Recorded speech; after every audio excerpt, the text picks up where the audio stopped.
All right, so we're back. Apparently, there was a few hiccups at the start of the broadcast today. They never tell us anything. We're the talent, right? I mean, it's not what's supposed. But anyway, uh, You're so right. How could they?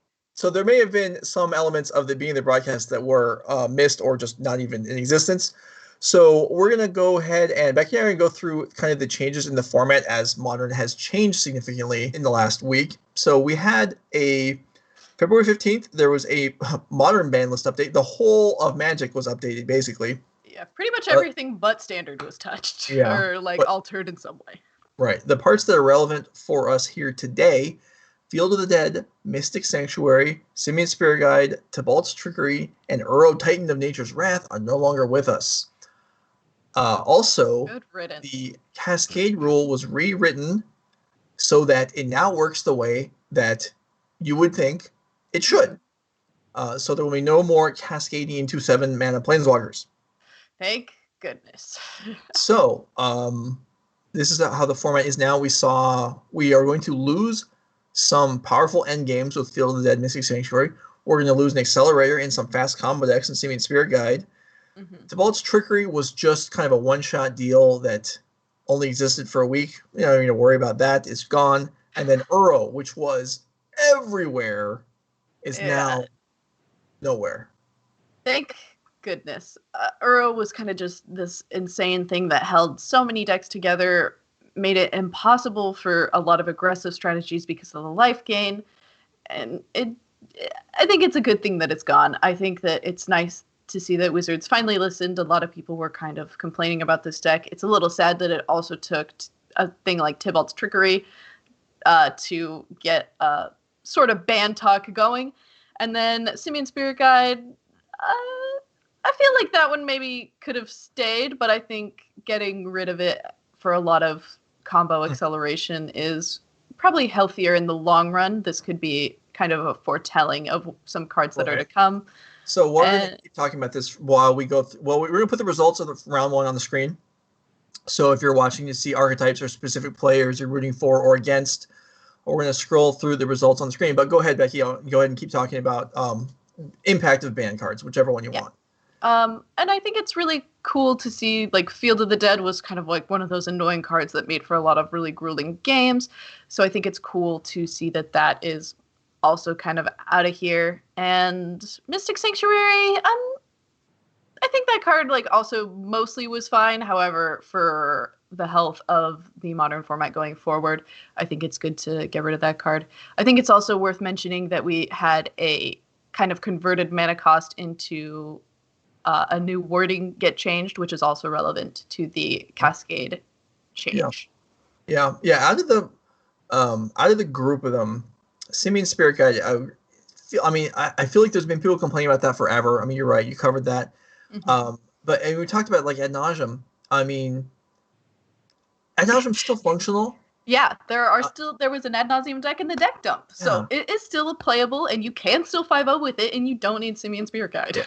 Goryo's Vengeance maybe, would have to be, I'm not even sure that would qualify as fringe, but that would have a harder time, as that deck is really dependent on speed, whereas ad nauseum, once it gets set up, can defend itself pretty well, or at least protect its kill. Goryo's Vengeance, we may not see that very often, at least as far as the explosive builds go. So that is kind of where the format sits now. We have our players all set. We're going to see Jamie Robertson versus Brett Kroeger, Humans versus Dredge. If that's ready to go, let's go ahead and bring up the deck list. If it's not ready to go, let's go ahead and look at Becky's deck for today. If she was playing in the event, she wanted to play Blue-Red Prowess at available. Yeah. There it is. So why don't you walk us through this deck? How many new cards are in this deck? You're all up with the new cards, right? I know. I am really all about the new cards, but there aren't a ton of new cards in this deck. Oh, there aren't a ton. Basically, the newest card is Stormwing Entity, but I've been excited about Stormwing Entity since it got printed, and sadly, sometimes when you really want to play a deck, the only good time to play a deck is when a bunch of things get torn out of a format, and it's wide open. I liked playing the Is It Phoenix deck a lot, and this is kind of a little bit of a nod to that same kind of style of deck. The idea of going Manamorphose on turn 2 into Stormwing Entity makes me very happy. I think that card is really cool. And Sprite Dragon is basically just like a flying haster with mega prowess. It gets +1/+1 for any non-creature spell.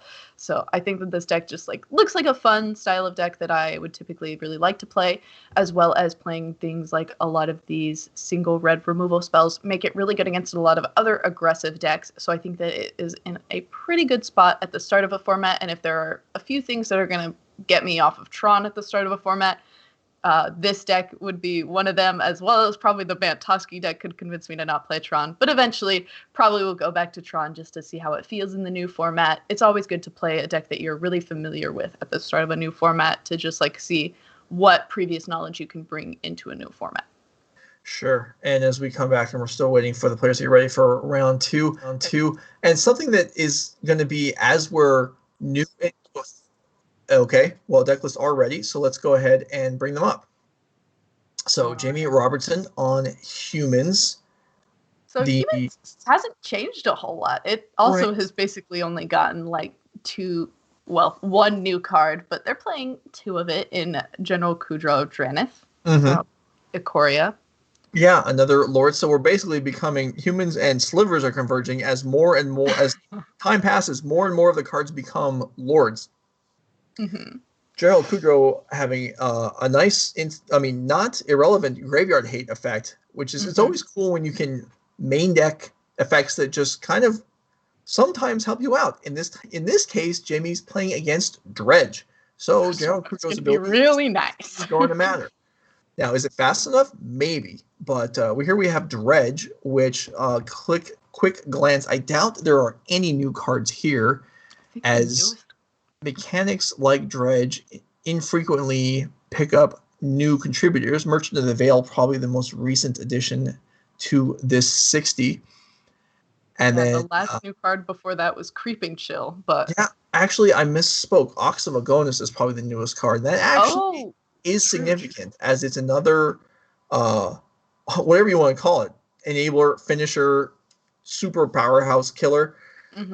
As it allows some furious dredging as long as your graveyard is sufficiently stacked. And actually, I was playing last night with Tron, and my opponent on Dredge didn't choose to bring out the Auction of the Graveyard on turn 2, but could have. And that was something that was just faster than I expected it to be capable of processing. So here we are, Jamie Robertson on the play with Humans, Nolar Herrig on the board. Decent hand. Melee Mage in this matchup, probably naming one of the enablers. Like, I guess it could be Life from the Loam. It could be Merchant of the Veil, so that Haggle can't come back into play as a creature. It could be Cathartic Reunion. Or maybe we see a late game name like Ox of Agonis or Conflagrate. So those are really the options.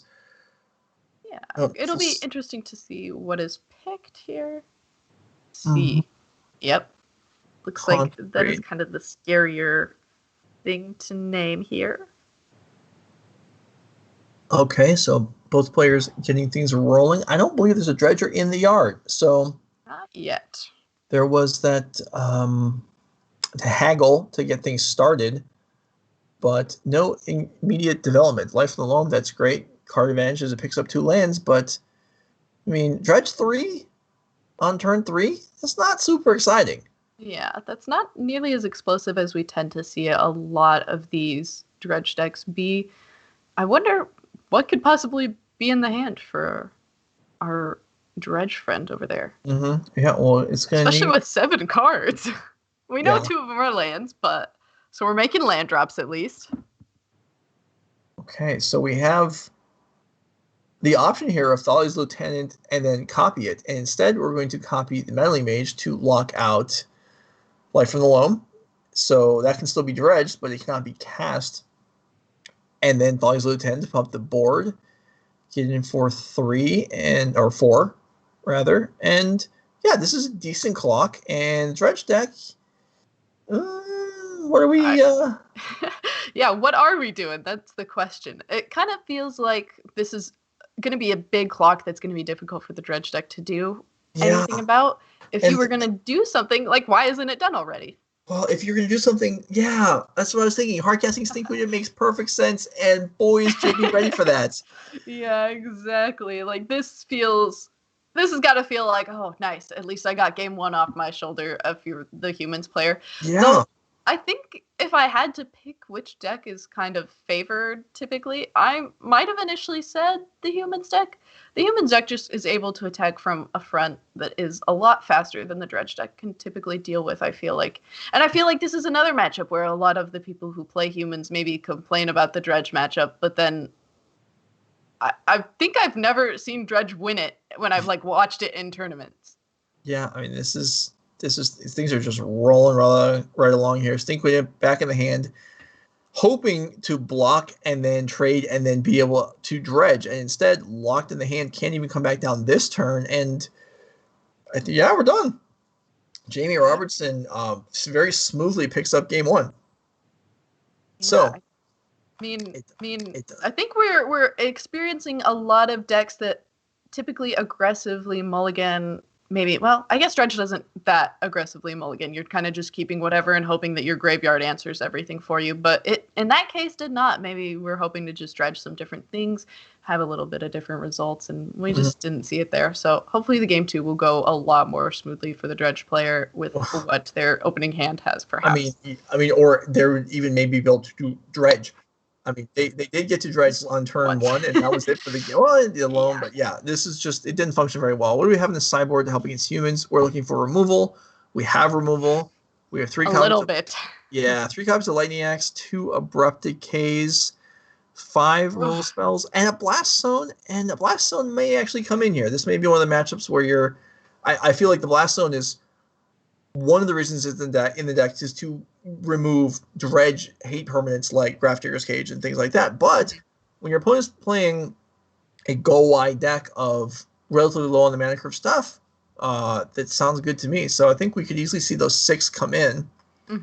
As far as on the Humans side, Graveyard Hate tends to be rather punishing sometimes, but here we have actually we have more than I expected. Yeah, 2 Grafdigger's Cages, not horrible to see. Yeah, 2 cages and 3 Orga champions. And there is the school of thought in the Humans sideboarding against Dredge that you can deck them if you can get out multiple Orga champions, whether through drawing a couple or drawing 1 plus Phantasmal Image, and gaining enough life and presenting enough, irresistible blockers that the Dredge deck cannot get through and ends up decked. That is so we have that plan, and we also have 2 cages. So there's a lot going on here. Gaddock Teague can shut off Conflagrate, which is one way to go. I don't know that we'd see that here, but it's possible. But there is I like the Human side of this. With this board, I think there's a lot. This board feels like it's very well slotted to do pretty well against this. And this seems like just a good, this Humans player is playing a lot of a variety of answers, but also 3 Skyclave Apparition, 2 Gaddock Teague, 3 Plague Engineer, 3 Auric Champion. They just were these are the threats that I'm expecting to see, and I'm just going to play a lot of those cards so that when I see those threats, I'm ready, and I'm going to be able to see those cards, and they're going to be in my hand, and I can actually use my threats, as opposed to a lot of people in sideboarding typically overthinking. They're I'll play one of this, I'll play one of that.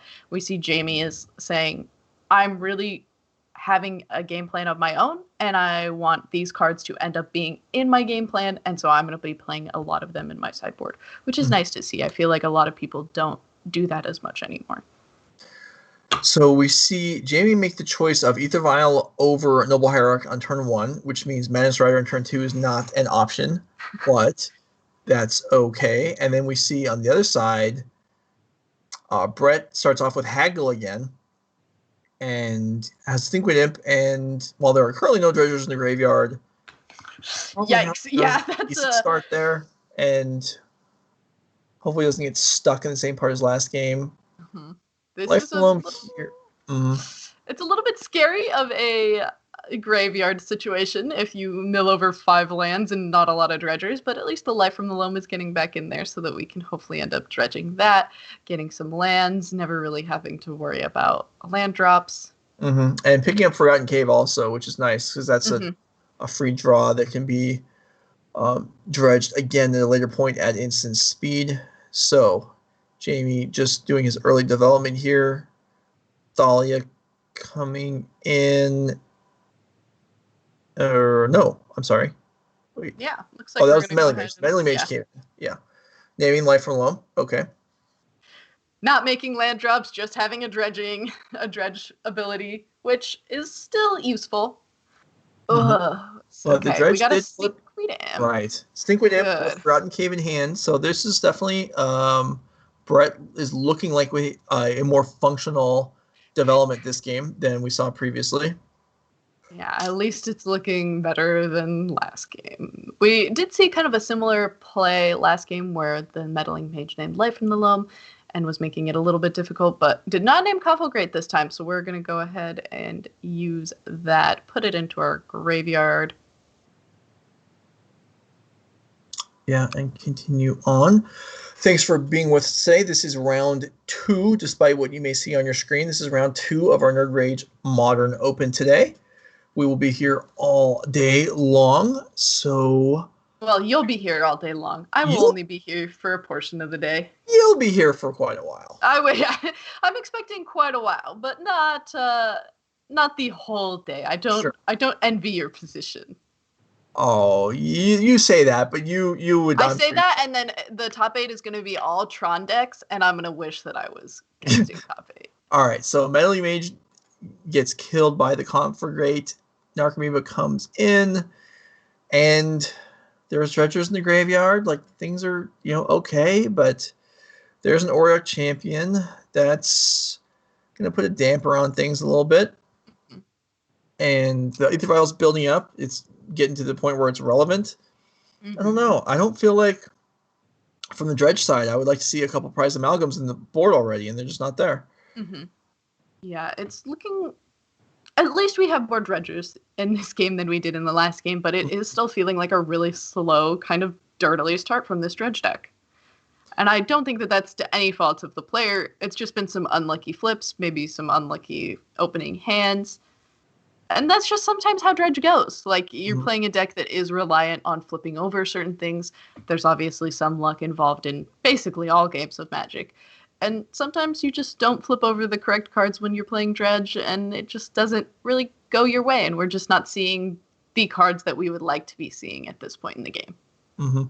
So Jamie's trying to figure out how to sequence the turn here. Champion of the Parish came down first, so it will grow as much as possible. But now we're looking at Thalia and Auriok Champion can come down, or Madness Rider and one of the other two. So Jamie is trying to figure out what the right way to go is.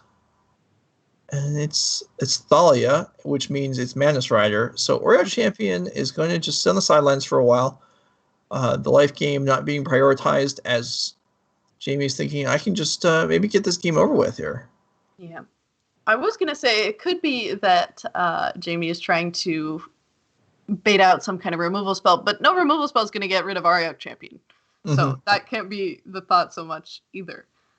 Auriok Champion with protection from black and red, able to dodge all of the removal spells that the Dredge deck is playing, aside from a Blast Zone. Oh, that's true. There is Blast Zone, which can still kill it. I had forgotten that for a moment. All right, so Dark Blast flips over, Ox of Agonis flips over, and that is able to return right now if Brett wanted to do that. Yeah. Whoa, so there's a Dredge. We get a Creeping Chill, which pads the life total a little bit, which is getting to the point where it's necessary, and Jamie's down to 8.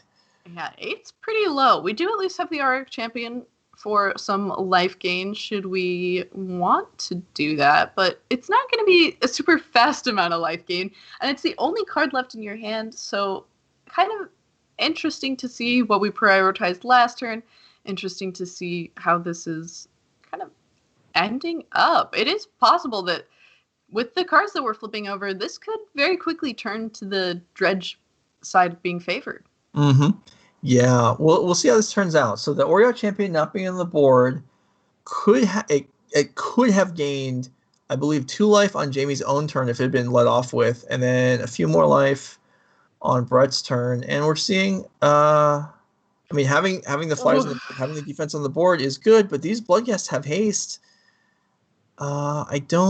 There's not a win now, but there are 1, 2, 3, 4, 5.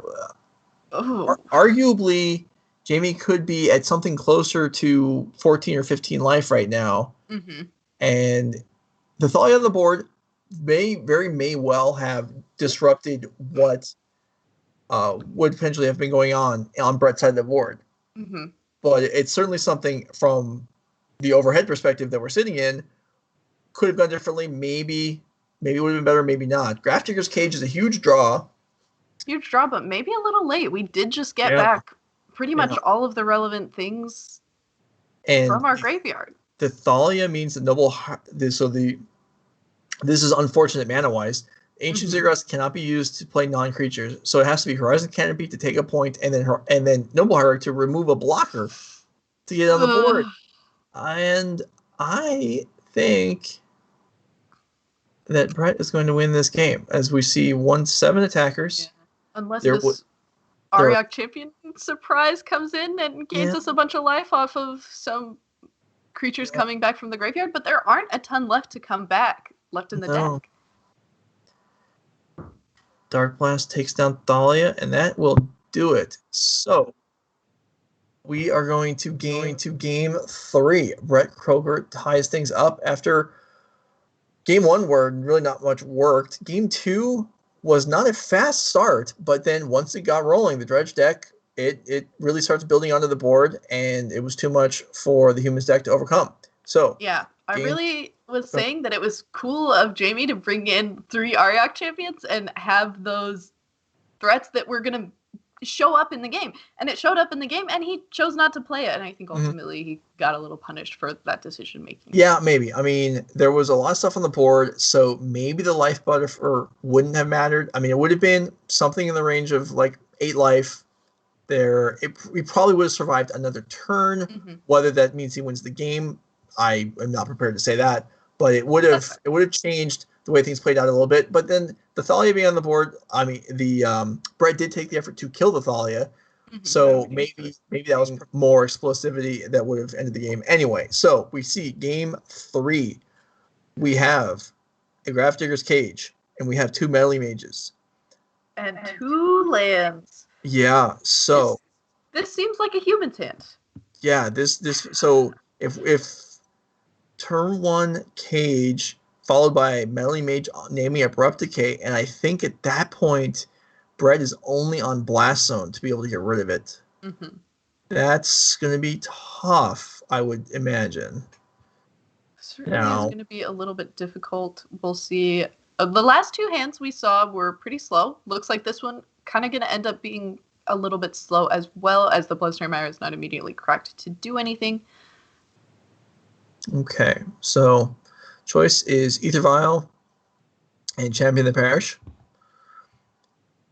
So there are certainly a offense starting to grow here as the champion with the Thalia's Lieutenant can do some work over time, and there is the Blast Zone. So 2 more land drops, and that will be able to clear out everything currently on the board. But by then, Jamie will have several other creatures, and that was Ancient Grudge. I misspoke. The Abrupt Decay is not the only thing that can kill the cage. There was Abrupt Decay. I'm sorry, Ancient Grudge. So, well, that's pretty significant. And that means that was likely a card that was kept in the opening hand of Brett and said, I saw the cage come in last game, and I don't want to have to worry about cage this game, so I'm going to keep this sideboard card in my hand, and if you kept a Grafdigger's Cage, worst case scenario, it blows up an Ether Vial. That's not even a worst case scenario. Getting rid of that card is pretty good when you're playing against a Humans player. So, interesting to see that was one of the cards kept. Again, kind of having a slower start, but maybe we'll be able to have 1 or 2 explosive turns and take it over just like we did in game 2. Yeah, I do. I like the start. I assume we're picking off the Ether Vial here. Yeah, this was a good start for Brett. Another cage is drawn. Good luck with that. 1 land drop in the blast zone will take it out. I suppose do you have to play it anyway? I'm not even totally sure about that. And yeah. Jamie's not going to play it. He's going to go ahead and commit Melee Mage. And with 3 Melee Mages altogether, that you're getting to name a lot of your opponent's deck. Right. And Dredge is a deck that reveals a lot of the cards in its hand as the game goes on, because you're drawing out of the graveyard a lot of the time.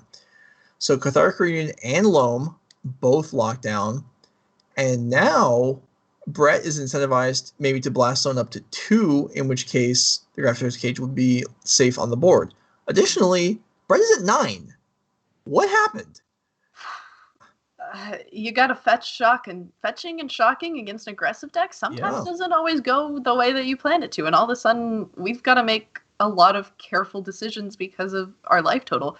We do have this blast zone that could end up being an answer to the things on the field, but I don't think that we have that amount of time, especially knowing that the Thalia's Lieutenant is in the hand of Jamie.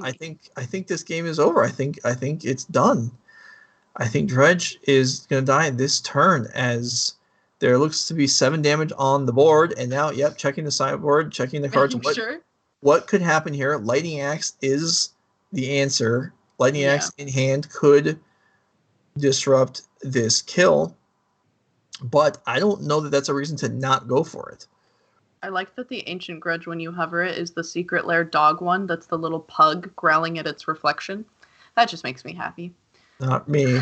I like seeing the old school versions of cards, because those are the arts I'm familiar with. I hate it when I mouse over a card and it's even if it's a card I know, the artwork I don't recognize. That's fair. That's fair. All right, so Thalia's Lieutenant is the choice. This is lethal, barring a Lightning Axe. Champion of the Parish specifically, I believe. I guess we could hit one of the Meddling Mages to... Yeah, I think any of the... No, you are right. It would have to... Oh, wait. That's a 6/6. Is it 6/6 or a 5/5? No, it's a 5/5.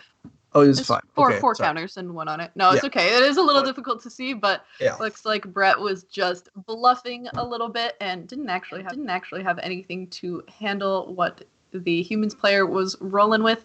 And the Humans deck was just a lot faster. The Dredge deck had a few slow starts, and Jamie was like, okay, well, then I'm just going to come out of the gates, be really aggressive.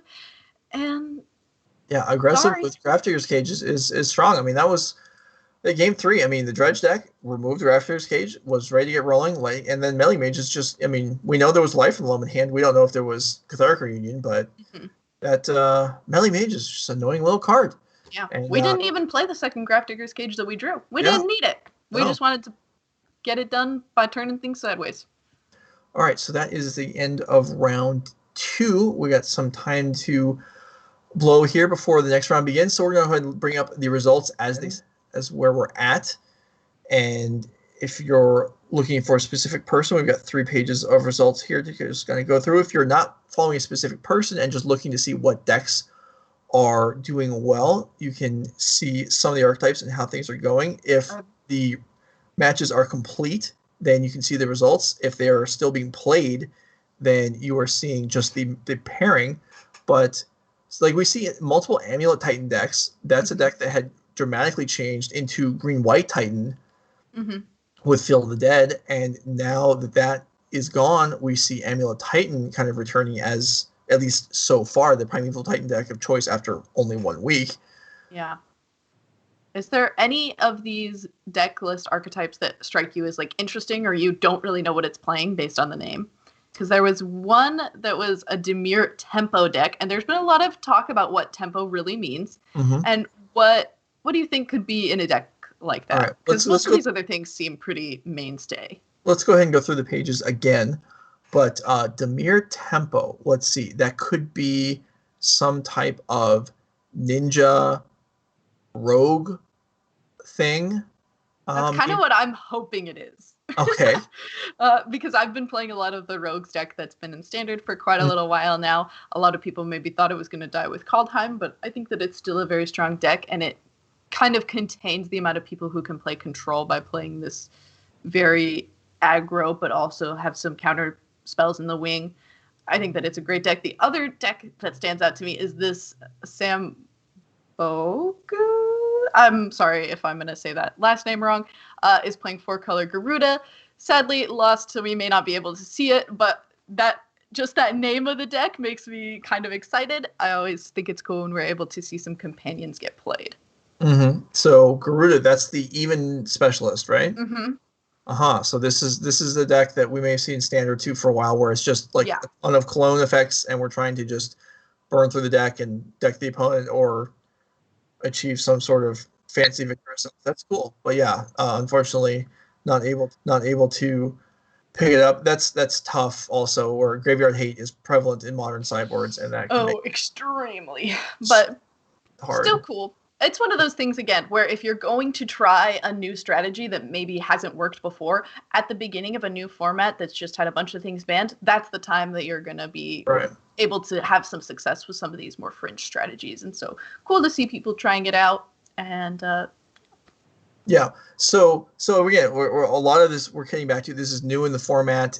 Things just changed, and there's different ways you can approach, different way players can approach like a new format. Now, for myself, I usually lean towards playing a deck that I've already experienced with and just seeing what new things I face against. Mm-hmm. What's your kind of feeling when you're in a new format? Are you brewing new decks? Are you playing established decks? Are you just waiting to see what happens and taking a step back for a week? Like what's your general approach to when formats turn over?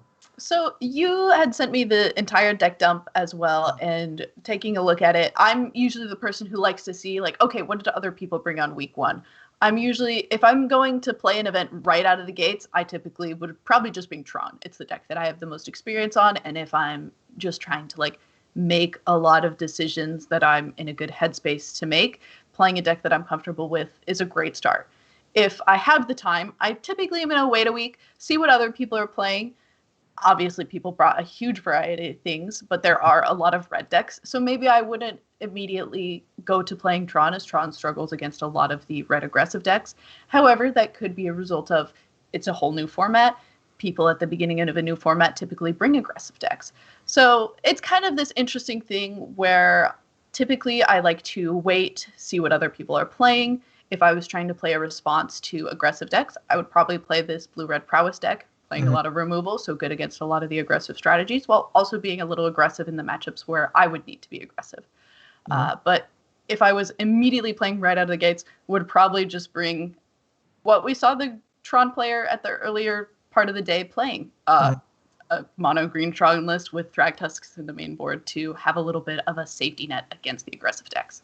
Sure. So let's go. We looked at your deck earlier in the round. Let's go ahead and look at my deck that I was submitted today. I was playing. So I did submit Tron, like I was saying.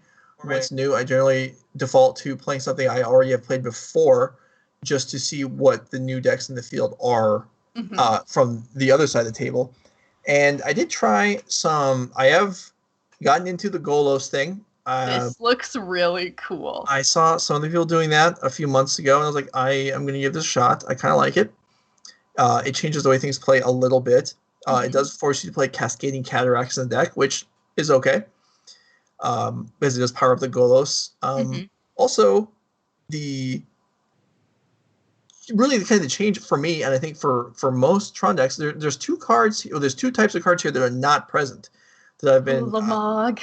So there's no gigantic card. There's no Ulamog, Emrakul, anything like that. There's also no Oblivion Stones. Oh, okay. Or All is Dust. Right. Yeah, so we're not playing any of that. We're having third Ugin, so that's kind of one of the sweepers went there. But also we just have Oblivion Stone. Now this was, seeing how things play out. This wasn't like a kind of a based on practice evolving at this point. This is kind of a theory thing, and let's try it out. Yeah, of course. We have Golos on the board. So that's another permanent that we don't necessarily want to be blowing up, and it comes out early enough. So I didn't play the Oblivion Stones. I'm also playing the 8 card instead of the 4, like the version that we saw. But I've actually done better than I expected with this so far. I've played 5 leagues since the format reset itself, and things are going pretty well. I have been trucked by red a couple times. As we do, kind of regardless of whatever we try to do for the most part. But sometimes that's going to happen. I have also beaten it a couple times, as there are a fair number of them running around. And I have gotten... Go for it. I have gotten... I've gotten some fun out of the Sundering Titan in the Wishboard, as that is a wrecker against quite a few decks, and that's fun to play with. So this is where I'm at right now. The Thragtusk in the main deck, I tried playing with... I was playing with one Ulamog. Then I changed it to Emrakul Eon's Torrent, because I have Golos. If I'm going to free cast from the top of the deck, maybe we can go for That's a good one to free cast. I played one league with that, boarded it out every game. Oh, no. Okay. So that wasn't the way to go. And then I was like, I'll put a Thragtusk in. Maybe we don't need the big Eldrazi. So that's where I'm at right now. We'll see. That's, unlikely to stay. The sideboard is not smooth. It's, the work needs to be done. But that's where I'm at right now. So back to us here. We've got 2 rounds in the books. We've got a couple players still finishing out their matches. So we're going to step away for a couple minutes, and we'll be back with round 3.